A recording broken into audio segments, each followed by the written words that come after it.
چیزی شده؟ دوستان مسخرم میکنن. برای چی؟ به من میگن تو زشتی. نه خیر، شما هیچ هم زشت نیستی.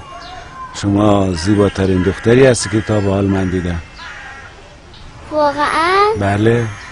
یعنی من زشت نیستم؟ نه خیر، شما خیلی هم زیبا هستی.